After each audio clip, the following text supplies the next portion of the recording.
Los Angeles County Grand Jury report made public today calls for a major reorganization at McLaren's Children's Center in El Monte. The letter is said to actually plead with the county supervisors to make the changes at that facility and lists a total of 12 recommendations to be implemented immediately. Among those recommendations, the establishing of an independent child advocate office to help meet the special needs of abused and neglected children. Currently, there is such an office, and it's part of the Superior Court system. Right now tonight, Inez Pedrosa joins us with more on the Child Advocacy Program. Inez? Well, Paul, as we are painfully aware, in recent years, child abuse and neglect cases have become the bulk of the caseload of the dependency court here in Los Angeles. So in 1978, thanks to a federal grant, the Guardian Ad Litem project, now referred to as the Child Advocate's Office, was established.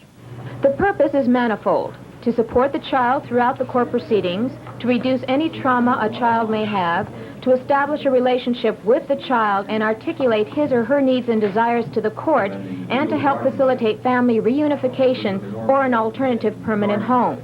Now the project is in need of volunteers. My name is Marcia, and I am a children's court assistant.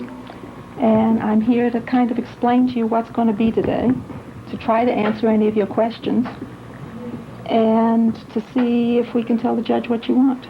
We look for people who have an appreciation for family relationships. We look for people who have an interest in working with and helping children.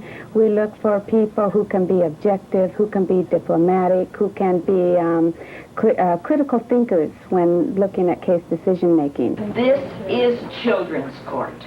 It's a court for children to come to, for the judge to hear about, because we want to make sure that all of you are living in a safe place.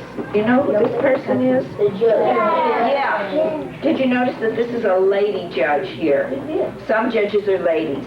The judges in the courtrooms that you kids will be going into today are men. Is my mom and dad going to sit with her? You're awfully smart. That is where the moms and dads sit. Yeah. You want to touch me? I'm real. See, I'm a human being. I'm a human being, and I care about kids. And all the judges you're going to meet in the court are all human. They're all men and women, just like me, and they all care about kids, and they want to help kids. So you don't have to be afraid of any of the judges. I would assume that you develop quite a relationship between yourself and the child that you're entrusted to, that you work with. Well, children are very perceptive, and if you're not really involved with them, they really have to be involved with them. And you have to be honest with them, because if they find out you're not, they just won't confide in you, and you're not doing the job that you want to do for them. So you do become involved. How do you separate your job with getting too involved? Sometimes it's very difficult. When you see some of the things that's happened to children, if you have any kind of feelings at all, it becomes very personal. Do you feel you make a difference? Yes.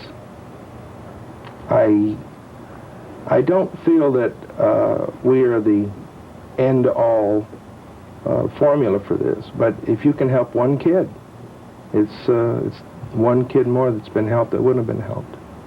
Again, the Child Advocate's Office is looking for volunteers, and for more information, call area code 213-974-5375. That's 974-5375. By the way, Ann, the commitment is for 2 years, 5 hours a week. That's all. Good. That's not very much. I hope it goes on from there. Well, certainly, it does make a difference. Program. Yeah, and I've never heard of it before. It's good. Thank you. Inez. All right.